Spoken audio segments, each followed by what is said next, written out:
아멘. 하나님의 말씀 우리 사도행전 오늘 마지막입니다. 마지막 장 28장.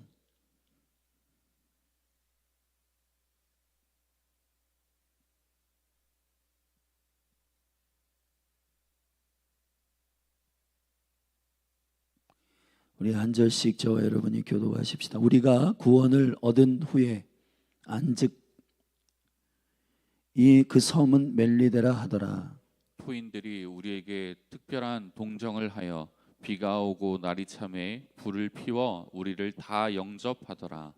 바울이 한 문나무를 거두어 불에 넣으니 뜨거움을 인하여 독사가 나와 그 손을 물고 있는지라. 토인들이 이 짐승이 그 손에 달림을 보고 서로 말하되 진실로 이 사람은 살인한 자로다. 바다에서는 구원을 얻었으나 공의가 살지 못하게 하심이로다 하더니 바울이 그 짐승을 불에 던져버리고 조금도 상함이 없더라. 그가 붙든지 혹 갑자기 엎드려져 죽을 줄로 저희가 기다렸더니 오래 기다려도 그에게 아무 이상이 없음을 보고 돌려 생각하여 말하되 신이라 하더라. 이 섬의 제일 높은 사람 보블리오라 하는 이가 그 근처에 토지가 있는지라. 그가 우리를 영접하여 사흘이나 친절히 유숙하게 하더니 보블리오의 부친이 열병과 이질에 걸려 누웠거늘 바울이 들어가서 기도하고 그에게 안수하여 낫게 하매 이러므로 섬 가운데 다른 병든 사람들이 와서 고침을 받고 떠날 때 우리 쓸 것을 배에 올리더라. 석 달 후에 그 섬에서 과동한 알렉산드리아의 배를 우리가 타고 떠나니 그 배의 기호는 디오스구로라. 수라구사에 대고 사흘을 있다가 거기서 둘러다가 레기온에 이르러 하루를 지난 후 남풍이 일어나므로 이튿날 보디올에 이르러 거기서 형제를 만나 저희의 청함을 받아 이레를 함께 유하다가 로마로 가니라. 거기 형제들이 우리 소식을 듣고 앞비오 저자와 심관까지 맞으러 오니 바울이 저희를 보고 하나님께 살해하고 담대한 마음을 얻으니라. 우리가 로마에 들어가니 바울은 자기를 지키는 한 군사와 함께 따로 있게 허락하더라. 사흘 후에 바울이 유대인 중 높은 사람들을 청하여 모인 후에 이르되 여러분 형제들아 내가 이스라엘 백성이나 우리 조상의 규모를 배척한 일이 없는데 예루살렘에서 로마인의 손에 죄수로 내어준 바 되었으니 로마인은 나를 신문하여 죽일 죄목이 없으므로 놓으려 하였으나 유대인들이 반대하기로 내가 마지 못하여 가이사에게 호소하며 내 민족을 호소하려는 것이 아니로다. 이러함으로 너희를 보고 함께 이야기하려고 청하였노니 이스라엘의 소망을 인하여 내가 이 쇠사슬에 매인 바 되었노라. 저희가 가로되 우리가 유대에서 네게 대한 편지도 받는 일이 없고 또 형제 중 누가 와서 네게 대하여 좋지 못한 것을 고하든지 이야기한 일도 없느니라. 이에 우리가 너의 사상이 어떠한가 듣고자 하노니 이 파에 대하여는 어디서든지 반대를 받는 줄 우리가 알미라 하더라. 저희가 일자를 정하고 그의 우거하는 집에 많이 오니 바울이 아침부터 저녁까지 강론하여 하나님 나라를 증거하고 모세의 율법과 선자의 말을 가지고 예수의 일로 권하더라. 그 말을 믿는 사람도 있고 믿지 아니하는 사람도 있어. 서로 믿지 아니하여 흩어질 때에 바울이 한 말로 일러 가로되 성령이 선지자 이사야로 너희 조상들에게 말씀하신 것이 옳도다. 일러스되 이 백성에게 가서 말하기를 너희가 듣기는 들어도 도무지 깨닫지 못하며 보기는 보아도 도무지 알지 못한도다. 이 백성들의 마음이 완악하여져서 그 귀로는 둔하게 듣고 그 눈을 감았으니 이는 눈으로 보고 귀로 듣고 마음으로 깨달아 돌아와 나의 고침을 받을까 함이라 하였으니 그런즉 하나님의 이 구원을 이방인에게로 보내신 줄 알라. 저희는 또한 들으리라 하더라. 바울이 온 이태를 자기 셋집에 유하며 자기에게 오는 사람을 다 영접하고 담대히 하나님 나라를 전파하며 주 예수 그리스도에 관한 것을 가르치되 그 많은 사람이 없었더라. 아멘. 아멘. 이제 우리 사도행전을 오늘 이제 28장 마무리합니다. 그러나 28장은 오픈된 결론으로 되어 있습니다. 바울의 죽음을 구체적으로 기록하였거나 순교의 내용을 기록하지는 않았습니다. 역사의 실질적인 전승에 보면 바울은 이제 이 모든 여정 가운데 로마로 가서 가이사 앞에 섭니다. 가이사는 로마의 황제의 다른 명칭입니다. 자, 이 황제 앞에 이때 당시의 황제는 네로였습니다. 아마 전승에 의하면 바울이 59년에서 60년경 로마에 도착합니다. 로마에 도착하는 그는 사실 오늘 본문의 말씀에 보면 그렇게 과격한 죄수로 관리받은 것 같지는 않아요. 16절에 보면 우리가 로마에 들어가니 바울은 자기를 지키는 한 군사와 함께 따로 있게 허락하고 구류되거나 그 행동에 제한은 있었지만은 뭔가 그 죄수를 과격한 밀란의 죄수로 관리받지는 않았고 특별히 높은 유대인들을 청하여 강론할 정도의 자유로움이 있었던 것 같아요. 그러니까 이게 로마의 시민권을 가진 자의 특권으로서 로마의 당돌한 도착한 바울에게는 조금 허용적 죄수로 살게 되었는데, 그러면 왜 바울이 전승에 의하면 그가 교수형을 목배임을 당하여 죽었다 하는데 67년경 그는 죽습니다. 67년, 68년경 그는 순교해요. 그런데 67년경 무슨 사건이 있었는가? 로마의 황제 네로가 67년에 로마에 불을 지릅니다. 근데 이것이 그 사이코패스였어요, 네로가. 근데 이거를 본인이 로마가 타는 것을 보면서 막 좋아하고, 뭐 영화에도 보면 그런 게 있는데 코바디스라고 하는 영화에 보면은 그 막 장면이 나오잖아요. 근데 이거를 그리스도인들에게 뒤집어 씌워 가지고 그리스도인들을 죽이기 시작합니다. 그때의 바울과 또 베드로도 그때쯤 순교한다고 전승에 의해 기록되어 있는데, 베드로는 거꾸로 십자가에 예수님 예언대로 그렇게 됐죠. 바울이 이렇게 해서 복음의 여정을 마무리합니다. 그때가 68년경입니다. AD 68년인데 지금 로마에 도착한 거는 60년경이에요.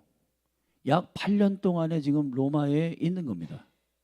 근데 이 역사를 잘 이렇게 조각을 맞춰보면은 오늘 본문에 보면은 30절에 바울이 온 이태를 자기 셋집에 유하며 그랬습니다.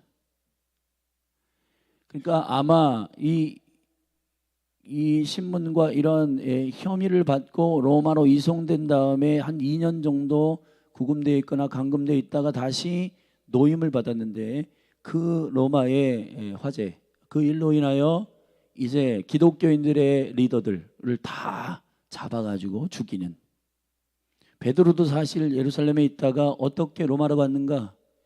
그리스도인들이 많이 죽는다라고 하는 소식을 듣고 베드로도 그 그리스도인들의 위로와 격려와 하기 위해서 로마로 움직여 죽었다는 역사학자의 기록이 있습니다. 자, 그래서 바울은 그렇게 최후를 맞이하게 됩니다. 그때 바울의 나이는 60이 조금 넘은 전후, 정확하게 나이는 나와 있지 않기 때문에. 그런데 이 바울이 그 로마의 화재가 있고 네로에 의해서 이것이 계속해서 진행되고 그를 잡혀가고 그리스도인들이 죽고 하는 그 큰 환난과 핍박이 있을 때에, 가장 큰 환난과 핍박이 있을 때 바울의 서신 13권을 쭉 이렇게 연구해 보면은 바울이 로마에 투옥된 그 당시에 대부분의 서신이 기록되어 있는데 마지막 서신이 디모데후서입니다. 디모데후서에 보면 바울이 잡히고 그 많은 동역자들이 그를 떠나는 것을 보게 됩니다. 그 정도로 핍박이 강력했다는 건데, 디모데후서를 잠시 보면 우리 디모데후서를 여러분이 한번 다 같이 찾아보십시다. 바울의 마지막 서신인데요. 디모데후서 1장 15절을 함께 보십시다.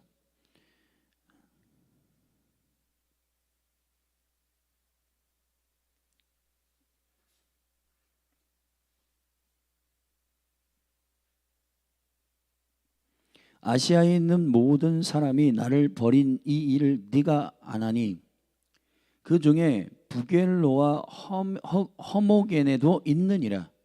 그러나 이제 16절에 보면은 오네시보로라고 하는 집에 있는 오네시보로는 가끔 자주 육회케 하고 나의 이렇게 감옥에 이렇게 사슬에 매인 것을 좀 이렇게 방문하고 뭐 이렇게 면회하고 그랬던 것 같아요. 그리고 2장 17절에 보면은 바울의 그 디모데후서의 내용들을 보면 저희의 말은 독한 창질에 썩어진 것 같은데 그 중에 후메네오와 빌레도가 있느니라. 그러니까 성도에 있던 사람들이 떠났고 디모데후서 4장 10절에 보면은 4장 10절에 보면은 대만은 이 세상을 사랑하여 나를 버리고 데살로니가로 갔고 그레스게는 갈라디아로 디도는 달마디아로 갔고 그랬는데 이 데마라고 하는 사람이 이 바울을 떠납니다. 근데 단 여기에 보면은 4장 11절에 이 누가와 요한 사도행전을 기록한 이 누가 그 의사죠. 누가만 나와 함께 있느니라. 누가만 나와 함께 있고 네가 올 때에 마가를 데리고 오라.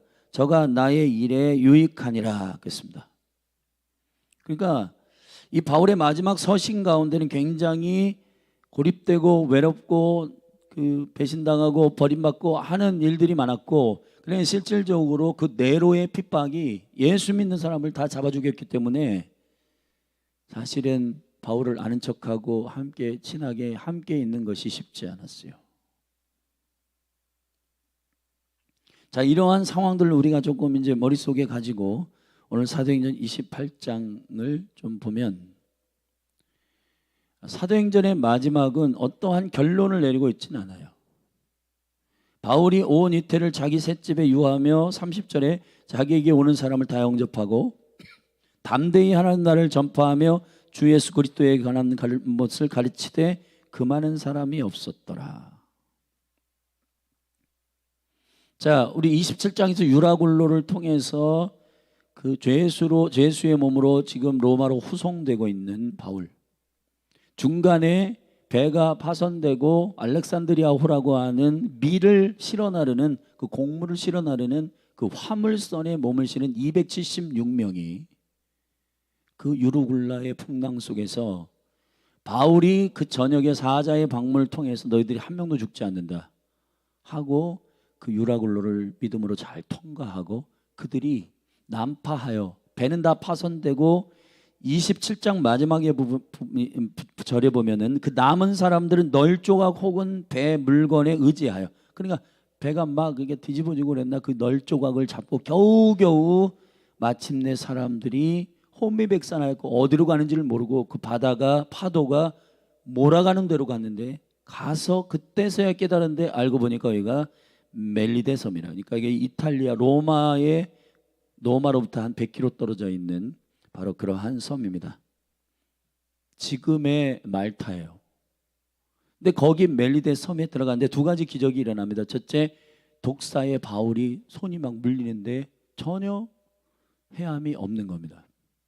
둘째, 그 멜리데 섬에 높은 사람, 유지였던 땅을 많이 갖고 있던 보블리오라고 하는 사람이 있는데 그 아버지가 열병과 이질에 걸렸는데 바울이 안수하고 그를 그리스도의 이름으로 고칩니다. 그랬더니 그를 신취급을 해요. 근데 바울이 거기서도 복음을 전하고 석 달 후에 그 섬에서 과동하여 이제 로마로 움직입니다. 11절에 보면 석 달 후에 그 섬에 과동한 알렉산드리아의 배를 우리가 타고 떠나니 자, 바울은 여전히 이 알렉산드리아의 누가는 굉장히 의미심장하게 이 알렉산드리아의 이름이 디오스구로라 이렇게 돼 있어요. 세상 사람들의 이 세계관과 철학은 결국 하나님께 영광을 돌리는 그러니까 무슨 기적과 표적이 나타나면 하나님께 영광을 돌리는 그러한 하나님의 형상으로 주님을 높이고 주님을 찬양하는 그런 세계관이 없어요. 그런 기적이 일어나면 그들이 그들이 알고 있었던 로마의 그러한 신화 그 다음에 그들이 그 지역 신으로 믿고 있었던 어떤 신들을 이입해가지고 저 신이다 그러니까 이 세상에 있는 세계관과 그 어떤 마인드와 이런 거는 하나님을 몰라요. 그리고 그 배 알렉산드리아 여러분 사실은 하나님이 일으키신 유라굴로와 그 강풍 안에서 276명을 실었던 배예요. 근데 그 배의 이름은 디오스구로라. 3개월 정도 그 배를 이제 다 수리했겠죠. 수리해가지고 다시 이제 로마로 떠나는데 그 배의 이름은 디오스구로라 이랬어요. 이름을 버리지 않습니다. 이 디오스구로라는 게 뭐냐면 제우스 로마 신 알죠? 그 제우스 신의 쌍둥이 아들이란 뜻입니다. 그러니까 여전히 세상은 하나님을 경외하지 않고 하나님을 몰라요.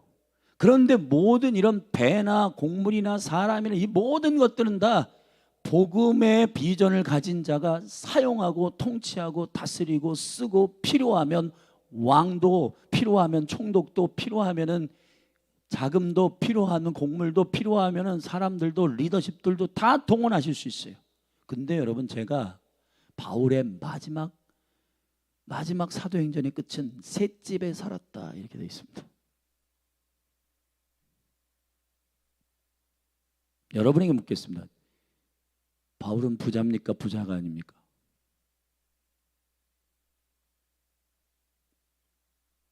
제가 이런 감동이 있어요. 여러분 심령이 가난한 자는 복이 나니 하나님의 나라가 저희 것이라. 할렐루야. 자, 여러분 하나님의 나라를 왜 유럽 교회와 지금 미주 교회와 심지어는 한국 교회가 왜 지금 점점 그 믿음의 본질을 잃어버리고 있는가? 부유해서 그래요. 제가 지금 여러분에게 말하는 것은 그럼 그리스도인들은 부자가 되면 안 되냐? 아니요. 부유하되 소유하면 안 돼요. 무슨 얘기냐? 여러분들이 그것을 주요 이것을 흘려보내지 않고 잡는 순간 그때부터 썩기 시작하는 겁니다. 여러분 하나님은 공급하십니다. 하나님은 왕을 사용하셔서 복음의 주의 나라와 그 의를 도우십니다. 알렉산드리아라고 하는 큰 배를 사용하십니다. 아멘. 리더십을 쓰십니다. 총독을 이용하십니다. 벨릭스를 처분하고 벨릭스를 사임시키고 베스도를 총독으로 세우시고 그때 마침 바울이 거기에 있어야 하고 바울의 사역을 위해서는 그 사람들을 쓰시고 동원하시고 사용하시고 다 해요. 문제는 그리스도의 몸된 교회에 매우 중요한 포인트가 있습니다. 그건 뭐냐? 가난한 걸 잃어버리면 하나님을 갈망하지 않게 된다는 거예요. 바울은 셋집에 살았습니다.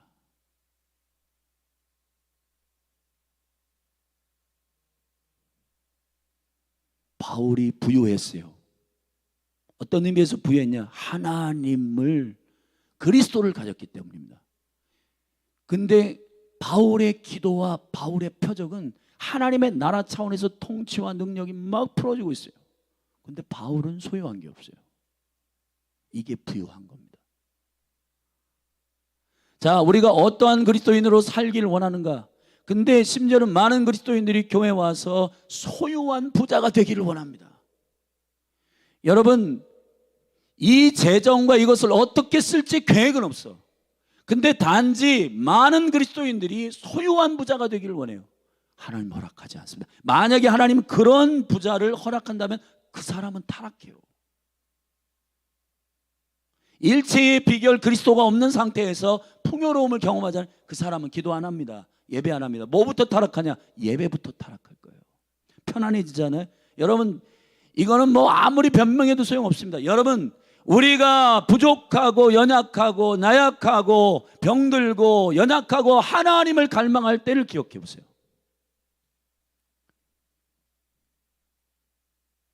그러나 가지고 소유하고 막 그러면은 사람들이 하나님의 얼굴을 구하지 않습니다. 이게 지금 우리 전 세계 가운데 복음이 들어갔을 때 유럽에는 큰 문제가 있었습니다.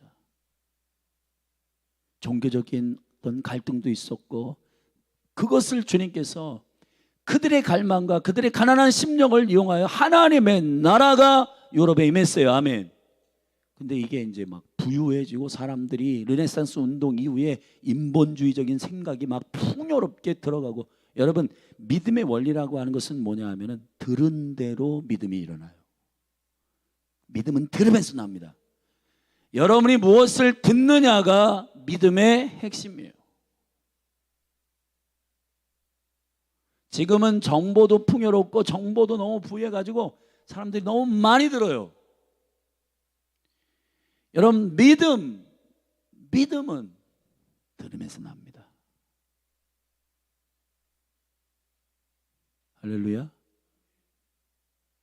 교회는 신비로운 공동체입니다. 소유한 건 없어. 그러나 부유해. 교회의 최고의 불신앙이 뭔지 아세요? 조직화된 이후에 교회는 눈의 통장에 보이는 돈으로 사역을 하기를 시작했어요.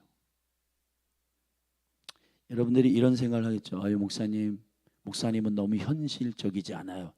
예. 저는 정말 이 몸된 교회가 이런 의미에서 많이 회개해야 된다고 생각합니다. 왜 우리는 하나님의 나라와 그 의를 사용하지 않는가? 바울은 재산이 없어요. 그러나 가는 곳마다 섬을 흔들고 나라를 바꾸고, 여러분, 뒤집어놔요. 그의 스펙은 화려했지만 그 스펙이 복음을 전하는데 오히려 그것을 버렸다라고 하는 것에 복음의 파워가 있어요. 나는 바리새인 중에 바리새인이고 나는 가말리엘 문화생에 있었고 나는 지금 스펙이 대단하다. 그런데 이 모든 걸 나는 똥으로 여긴다. 배설물로 여긴다. 여러분, 그리스도의 몸된 교회는 땅에 있어요. 그러나 땅에 속한 자들이 아니에요. 여러분, 오늘 제가 저녁에 이제 예수 그리스도의 대제사장 기도에 대해서 말씀드리겠는데, 여러분, 예수 그리스도는 이 땅에 계실 때 아무런 소유가 없었어요. 그냥 3년 반 동안 제자들과 함께 사생활을 30년 동안 할 때에도 순의 목수였고, 이런 통 하나 들고 연장 가지고 집집마다 저 탁상 자리 부러진 거 그거 고쳐주고 이렇게 돌아다니는 목수셨다고 해요. 예수님의 손에는 그 십자가의 못자국에 부활하신 이후에도 그 손에 보면은 다른 상처들이 많았다 그래요. 여러분, 왜 그런가? 이 손 자체가 너무 사생활 30년 동안에, 여러분, 그 동생들 약 6명 정도의, 복음서에 보면 6명 정도의 동생들이 나오는데 그 어머니와 그 동생들을 케어하고 돌보기 위해서 열심히 일하셨습니다. 그래서 30년 동안. 그리고 나서 3년 반은 지금 우리의 사회적인 스펙의 기준으로 보면은 홈리스였어요. 집이 없습니다. 머리 둘 곳이 없었어요, 인자는. 그러나 왜 주님은 풍성하셨는가? 땅에 있었지만 땅의 질서와 땅의 제도 안에 묶이지 않았어요. 하나님의 나라의 능력과 믿음대로 사셨어요.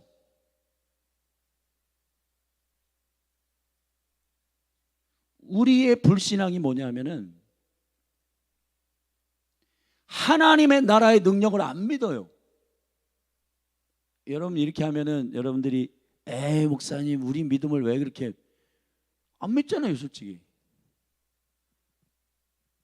하나님의 나라가 무엇을 행할 것인가에 대하여, 그리고 그 하나님 나라의 공급과 하나님의 나라의 공급까지만 생각해. 문제는 하나님의 공급해 주심 우리가 어떻게 할 것인가에 대한 구체적인 하나님의 플랜을 우리는 몰라요.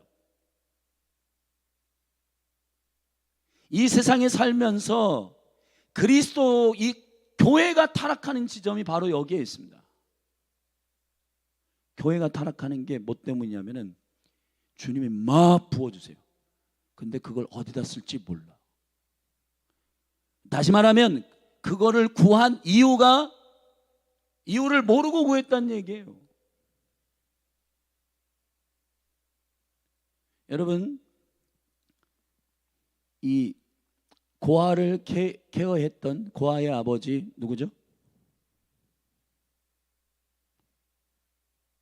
그 고아의 아버지가 아버지 하나님께 기도할 때 빵과 재정을 주시면은 내가 그들을 먹이겠습니다라고 하는 이 재정은 오는 즉시 나가는 거예요. 오는 즉시 나가는 거예요. 1세기 교회에 강력한 하나님의 역사가 있었는데 그 1세기 예루살렘 교회를 중심으로 보면 재정이 작지 않았어요. 제가 볼 때는 2만 명에서 3만 명 정도의 성도들이 있었는데 그 성도들이 땅도 드리고 막 재정을 엄청 드렸어요. 근데 이 베드로가 사도행전 3장에서 1장, 2장, 3장에서 겨우 금과 은은 내게 없다고 했어요. 근데 사도행전의 2장의 끝머리에 보면 사도의 가르침을 받아 떡을 떼고 물건을 서로 통용하고 필요에 따라 이걸 나눠줘요. 갖고 있지 않습니다.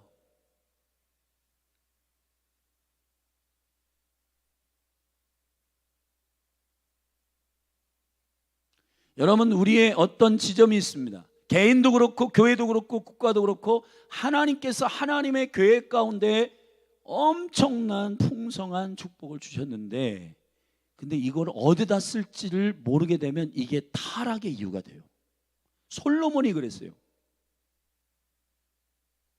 성전을 지은 후에 하나님께서 가장 강력한 왕국, 가장 영광스러운 지경, 땅, 엄청난 왕이었어요. 전 세계에서 그 지혜를 배우기 위해서 저 아프리카의 시바 여왕도 찾아왔어요. 그 정도로 권위와 능력과 영광을 다 누리게 했어. 근데 이걸 어디다 쓸지 모르는 거예요. 그러니까 그것 때문에 약 1000명의 부인을 두고 매일매일 음란하고 매일매일 여러분 즐기고 쾌락하면서 사는 겁니다. 여러분 누가복음 12장에 보면은 하나님께서 여러분 땅에서 밭에서 나는 곡물은 여호와께서 주신 거예요. 할렐루야.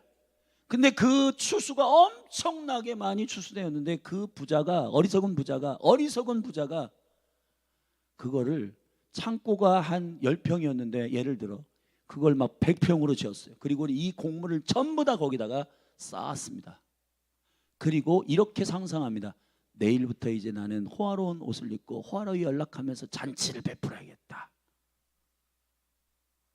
자, 여러분, 저와 여러분에게 주시는 강력한 하나님의 공급은 예를 들어서 내가 100만 원이면 나의 삶을 사는데 500만 원, 600만 원을 주신다.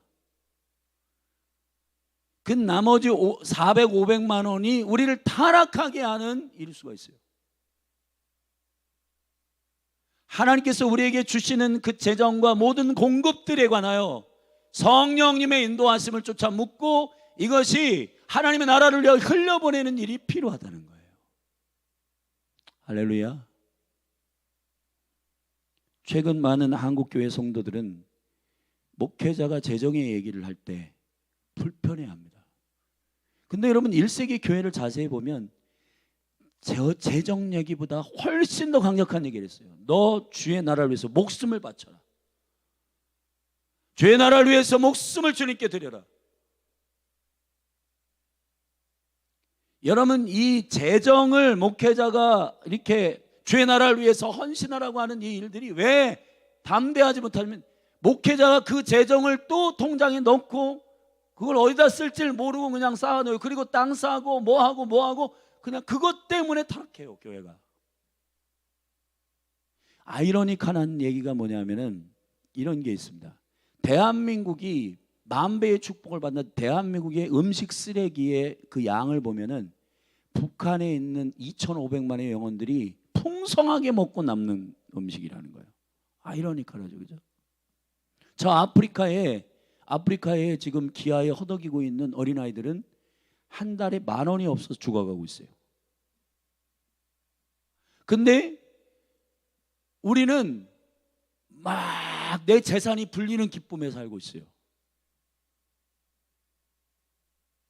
저는 바울의 마지막 사도행전의 마지막 그가 하나님의 나라를 선포하며 가르치며 그리고 하나님의 나라를 풀어내는 사도행전 28장의 마지막을 기억할 필요가 있어요. 바울은 모든 걸 가졌지만 모든 것이 없는 것 같아요. 그러나 모든 걸 가진 자예요. 아멘. 저는 교회라고 하는 이 신비로운 그리스도의 공동체가 이 땅 가운데서 어떻게 보여줘야 되냐? 욕심을 부려서 취하는 것을 세상 사람들에게 보여줘가지고 우리 이렇게 부유해졌어, 우리 많이 얻었어를 보여주는 게 아니라 하나님의 나라의 영광을 위하여서 공급하시는 즉시 계속해서 열방과 민족 가운데 풀어내는 일이 교회 가운데 있을 때 교회는 타락하지 않습니다. 그 창고를 짓고 재정을 쌓고 공물을 쌓고 이제 오늘부터 호화롭게 연락하겠다. 여러분, 주님은 사실은 그러한 공물을 주시고 가난한 자들 돕고 선교하고 하나님 나라를 위해서 그렇게 하라고 주신 건데, 하나님과 다른 계획을 세우는 그 즉시 그 부자를 향해 말합니다. 어리석다고 했습니다. 어리석다는 표현은 성경 안에서, 적어도 성경 안에서는 무슨 재테크를 못하고 뭐 이런 어리석음이 아니에요. 세상 기준의 어리석이면, 어리석단 말은 잠언서에 보면 하나님을 임재를 모르는 거예요. 하나님의 임재, 할렐루야, 하나님이 계신 믿음이 없는 거예요. 결국 하나님이 계신 것을 전제하지 않아. 자기가 하나님이야. 그러니까 자기가 이 것의 주인으로 오해하기 시작하는 겁니다. 그러니까 자기의 쾌락을 위하여 이것을 쓰는 겁니다. 타락합니다. 한국 교회가 그 위험 가운데 있는 겁니다. 한국이. 그러니까 빨리, 저는 한국 교회들이 가지고 있는 재산이 어마어마하거든요. 땅도 있고 재정도 있고 한데 그것들을 열방에, 지금 선교사님들, 저희 교회와 같이 이렇게 가난한 이게 좀 이렇게 연약한 교회가 막 몸부림치죠. 이게 7 선교사님들 좀 돕는데 지금 몇 개월 차 지금 재정이 스톱했는데 다시 어떤 분이 은혜가 됐는지 한 달치 130만 원 헌금을 하셨어요. 보냅니다. 보내요. 그분은 그 원리를 아는 거예요. 보내는 겁니다. 누가 부유한 자인가? 그리스도의 몸된 교회의 강력한 영광은, 바울은 이 하나님의 역사하시는, 하나님의 일은 하나님의 역사하십니다. 아멘. 교회가 어느 순간 조직화가 되고 지금 통장에 돈이 얼마 있어, 그러니까 이 재정대로 뭘 하고, 그런 게 아닙니다. 그리스도의 몸된 교회는 성령님의 역사와 또 이 교회의 부르심에 합당하게 맡기신 일들을 믿음으로 행할 때, 아멘. 그 재정 주시면 그걸 어디다 쓸지를 아는 교회에게 그 재정을 하나님께서 주시겠죠. 교회는 땅에 있지만 땅에 속해 있는 공동체가 아닙니다. 오늘 저녁에 깊이 나누겠지만은 우리의 생명은 하늘에 있어요. 할렐루야. 주님 안에 감춰져 있습니다. 심지어는 그리스도와 함께 살고 그리스도와 함께 일어나고 그리스도와 함께 보좌에 앉히셨어요. 우리가 착각을 하는 겁니다.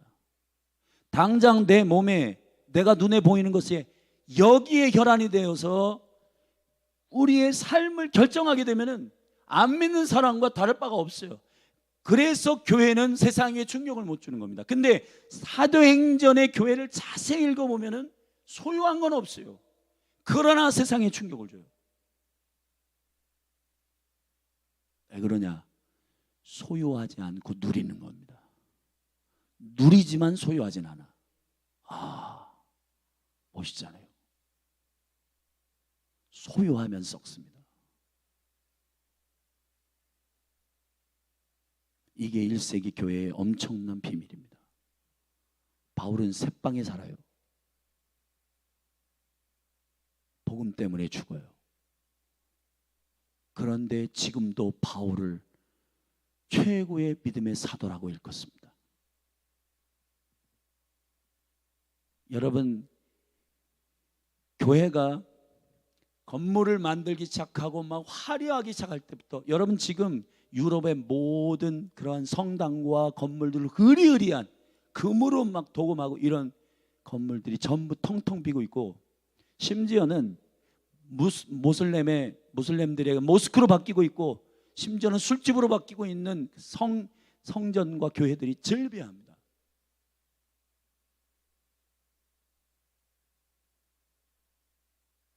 성경 안에서 가장 타락한 초점은 하나님께서 2번 성전을 허물으셨는데 그 2번 다 성전에 대한 개념적 이해를 성도들이 잘못한 거예요. 이스라엘 백성들이 성전은 여호와의 임재가 있는 곳을 말하는 거예요. 예루살렘이라고 하는 이 모리아, 다시 말하면 아버지의 사랑, 그 독생자 예수 그리스도를 보내신 그 사랑을 기억하라고 하신 그 예루살렘 땅에 대한 현저한 계시적인 의미를 잃어버리고 이 건물과 화려함에 취해서 사람들이 이때 다 허문다. 그 성전을 이용하여 사람을 현란하고 헤롯과 같이 정치적인 이유로 사람들을 현혹시키고 마음을 살려고 하고 화려하게 뭐를 하고 해가지고 그것들을 막 사람들을 현혹시키는 그러한 일들이 결국은 성전에 대한 하나님의 마음하고 어긋나기 시작했어요. 강도의 구렬이 되기 시작하고,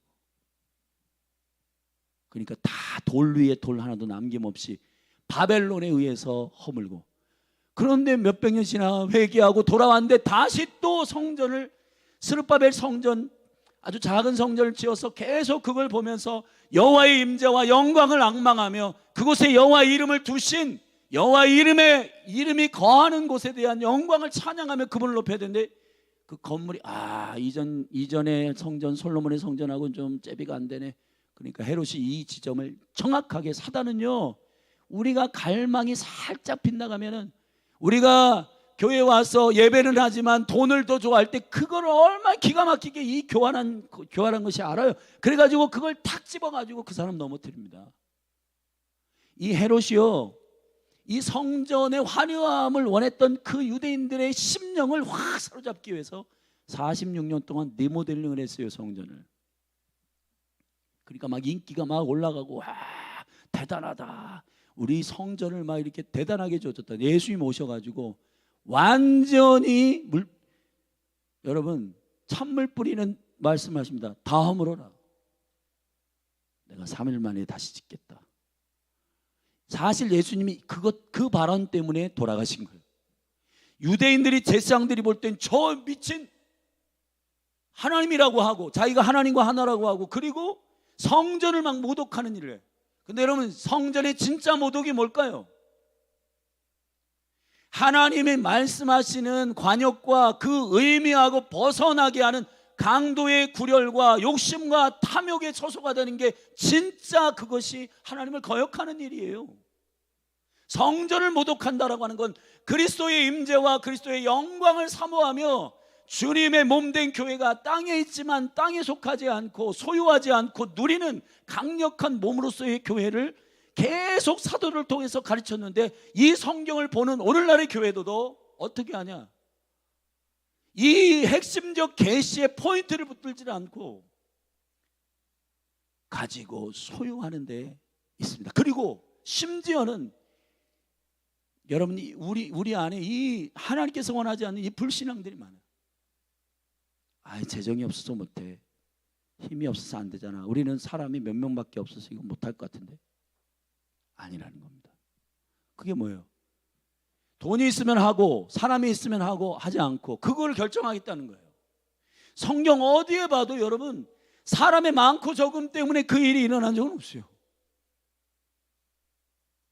재정이 많아가지고 그 일이 일어나지는 거 아니에요. 오히려 어린아이의 도시락을 통해서 5,000명을 먹이고 일부러 하나님의 나라가 어떤 것인지를 알려주세요. 소유하지 않고 누리는 교회, 아멘. 항상 부유해, 교회는. 근데 통장엔 돈은 없어. 다 즉시 나눠줬기 때문에 없어. 그런데 주님이 시키는 일이면 아멘 하면은 돈이 생겨. 여러분, 이걸 어떻게 설명합니까? 여러분, 저는 오늘 마가가 믿음을 가진 자들은 독사의 굴에 독사의 그 독에 해하지 아니하며. 아멘. 이 실제요. 바울이 그 실제였어. 할렐루야. 근데 여러분 이런 건 있어. 어떤 미국의 유명한 목사가 강단에 설교하다가 내가 얼마나 능력이 있는지를 보이기 위해서 독사를 가져다가 자, 독사에 있습니다. 손을 넣습니다. 물렸어. 죽었어요. 그 자리에서. 사단이요. 사단이 예수님을 시험하는 게 있습니다. 돌이 떡덩이가 되게 하라. 여러분, 모든 사도들과 모든 그리스도인들의 기적과 표적들은 자기가 어떠하게 되기 위해서 의도한 기적이 아니에요. 그냥 하나님의 나라와 그 의를 위한 그 여정과 그 프로세스 안에서 믿음과 담대 하나님이 일으키시는 기적이었어요. 아멘. 자, 여러분 제가 얼마나 기도하는 사람인지 보여줄게요. 얼마나 능력 있는 사람인지 보여줄게요. 안 됩니다. 그렇게 기적을 일으키는 자들은 적그리스도예요. 그리스도를 나타내지 않아요. 사람들이 막 따라다녀. 왜냐하면 기적과 이러한 그런 것들을 갈망하기 때문에. 그러나 마지막 때 최고의 미혹은 뭐냐? 그리스도를 드러내지 않는데 그런 것들을 하는 거예요. 그러나 그러면 교회는 풍성함을 누립니다. 아멘. 왜냐하면 딱 한 가지의 온전한 믿음의 포인트가 있어요. 성령님이 인도하시는 대로 순종하는 겁니다. 가진 건 없어.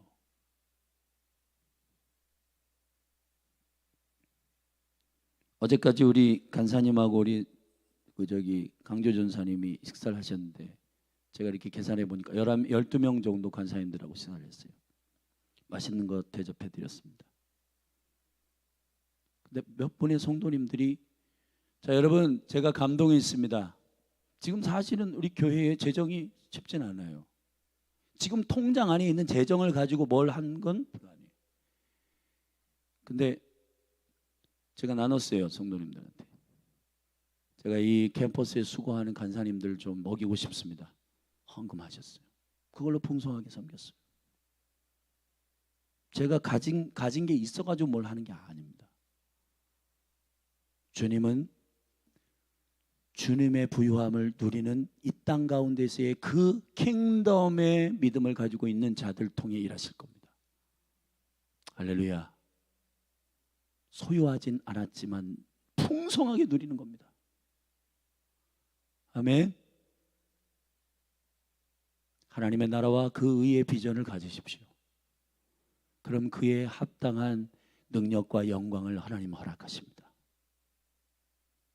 비전을 가지십시오. 근데 그 돈이 필요해서 비전을 가져오진 마세요. 하나님의 성령님께 구하세요. 그러면은 그 일을 위하여 주께서 공급하십니다. 사람을 붙이십니다. 위정자들을 통해서 그 법을 바꾸실 거예요. 그리고 역사하실 겁니다. 그러한 신비로운 은혜, 신비로운 교회의 교회됨. 아멘. 1세기 교회가 대단했어요. 우리가 생각하는 그 외모의 형태를 보면 여러분 굴에서 모이고 가정에서 모이고 거리에서 모이고 초라했습니다. 보이기는 엄청 초라해요. 근데 행하는 일들은 다 영광스러워요. 할렐루야. 저는 성경적 교회가 일어나기를 바랍니다. 성경적 교회는 건물을 얼마나 갖고 있고 땅을 얼마나 가지고 있느냐가 권위가 아닙니다. 얼마나 하나님 앞에 순종하느냐, 머리 대신 주님을 존중하느냐, 그게 교회의 생명력입니다. 그 머리 대신 그리스도를 존중하고 소유하진 않고 누리는 교회는 스릴이 있고 믿음의 모험이 있고 날마다 기대되는 거예요. 아멘. 내 실력대로 내 몸의 건강의 수준만큼 일하지 아니하시는 이 교회의 몸의 주인 되시는 아멘. 우리 열린하늘 교회 가운데 저를 포함한 우리 모두가 다 하나님을 믿지 않는 불신앙을 회개하십시다.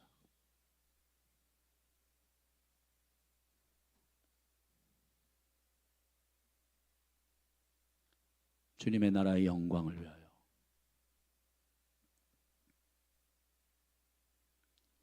모든 목회자들이나 그리스도인들이 뭐 이렇게 노후를 어떻게,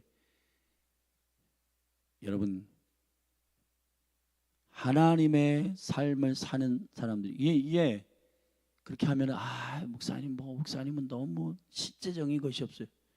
제가 여러분에게 묻겠습니다. 실제가 뭐예요? 실제가 뭡니까?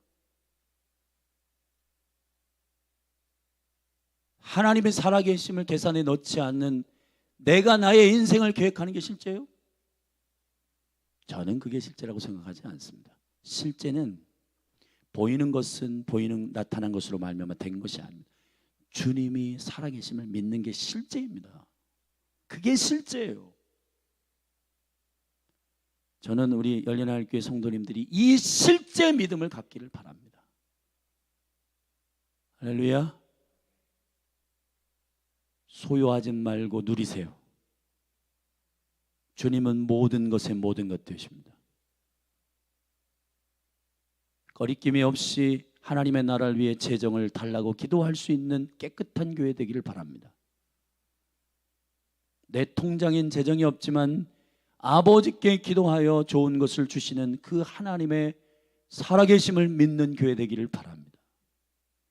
여기서 지지고 볶고 우리 통장에 얼마가 있는데 뭐 한데 이거 하면 서로 싸우기만 해요. 주님을 믿으십시다. 그분을 신뢰하십시다. 그리고 주님께서 이 몸의 부르심을 쫓아 합당하게 주의 은총 가운데 믿음의 순종이 있기를 예수님의 이름으로 축복합니다. 아멘. 여러분, 주님의 나라를 위해서 재정을 심으십시오. 주의 비전을 위해서 재정을 심으십시오. 이 교회에 매월 지금 섬기는 선교사님들을 매월 공급하기 위해서는 130만 원 필요합니다. 그냥 이거는 목사님 그게 뭐 그냥 믿음으로 주의 영광 가운데 이 재정을 헌신한 자들 은혜가 있기를 바랍니다. 근데 여러분, 우리는 이러한 기준을 갖고 있어요. 예를 들어서 옥합을 깨트리는 마리아를 보면서 가룟 유다가 저거 구제하는 데 쓰면 좋겠네. 여러분, 정말 우리가 그 가룟 유다의 심령 가운데 그런 마음이 있는가 한번 점검을 해봐야 돼요. 이 강단에서 재정 얘기를 하면 또 돈 얘기 하신다 우리 목사님. 제가 지금 돈 얘기를 하는 게 아니라 교회 얘기를 하는 겁니다. 믿음의 얘기를 하는 거예요. 믿음의 얘기. 예. 그리고 여러분의 삶 가운데서 재정이 남고 흘러넘칠 때 그걸 쌓아두지 말고 주님께 물으세요. 주님, 이 풍성한 주님의 공급을 감사드립니다. 이것이 필요한 곳이 어디입니까? 주께 구하고 흘려보내고 섬기는 저와 여러분이 되기를 예수님의 이름으로 축복합니다. 저는 사도행전 28장이 끝나지 않고 사도행전 29장, 30장이 여러분을 통해서 써내려 가기를 주님의 이름으로 축복합니다. 믿음의 실제, 그 영광과 은혜가 여러분의 삶에 부어지기를 정말 예수 그리스도의 이름으로 축복합니다. 축복합니다. 기도하십시오. 기도하십시다. 우리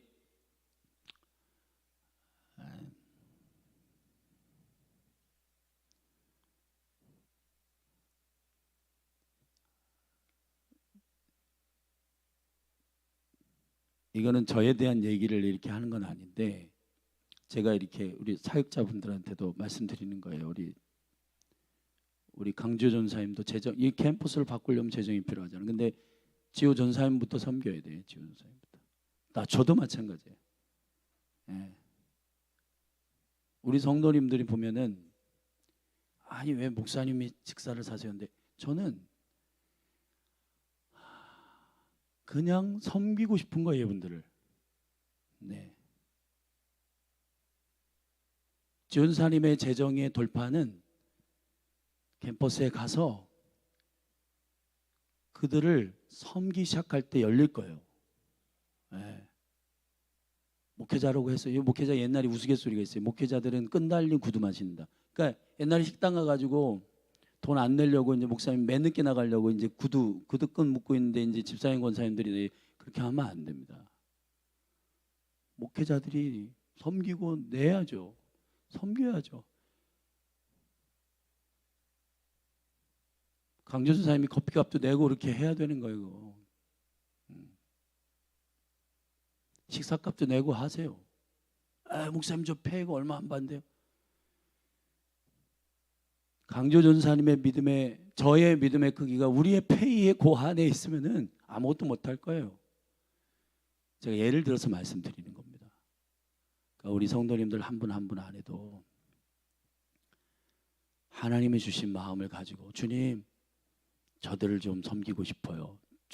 저들을 좀 그런 하나님의 마음들을 받고 풍성하게 누리는 여러분이 되기를 예수님의 이름으로 축복합니다. 하나님 역사하실 거예요. 기도하십시다. 하나님 아버지, 1세기 교회에 진정한 생명력 있는 교회가 이 땅 위에 서기를 바랍니다.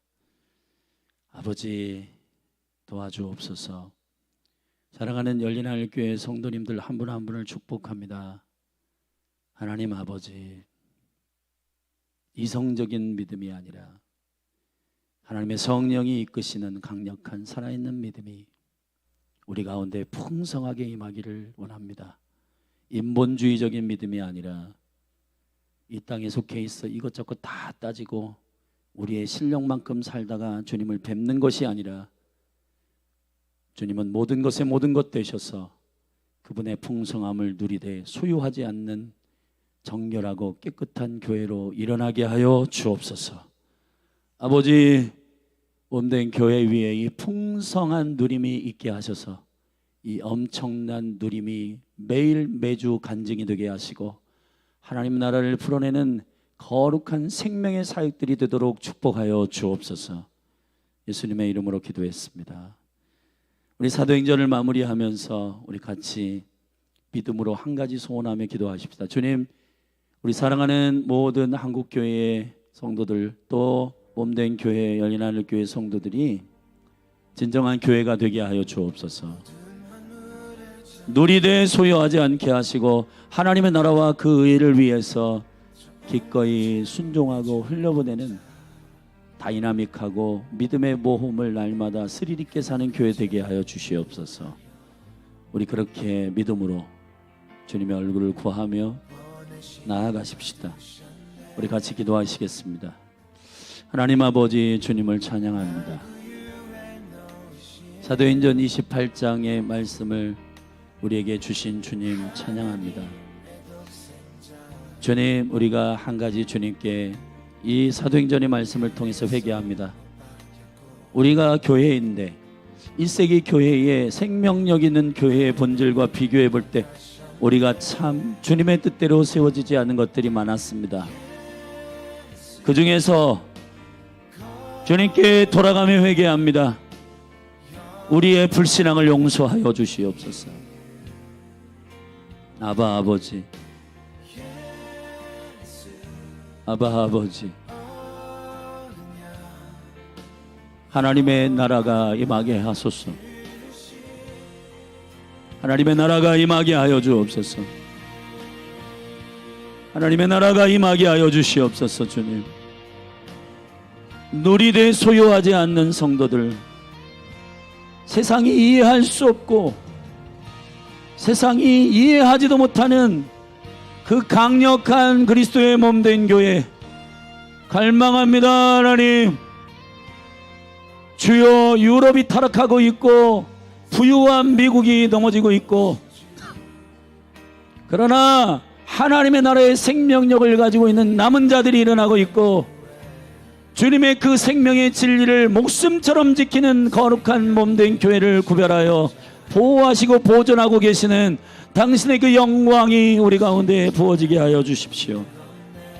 아버지, 세상의 풍조에 적당히 섞여서 우리의 염려와 근심과 고민과 세상의 인본주의적 사고방식 안에 묶여있는 그리스도인들이 아니라 아버지, 우리의 시민권은 하늘에 있고 땅에 있지만 땅에 속해 있지 않고 우리는 하늘의 시민권 가진 자요 아버지의 영광과 능력 안에서 생명을 마음껏 누리는 주의 나라와 그의 의의 거룩한 부르심 안에 있는 사명자들, 주의 부르심을 입은 거룩한 주의 백성들 일으키소서. 참된 교회로 일으키소서.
Jesus,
나의 왕 예수 그리스도 경이롭도다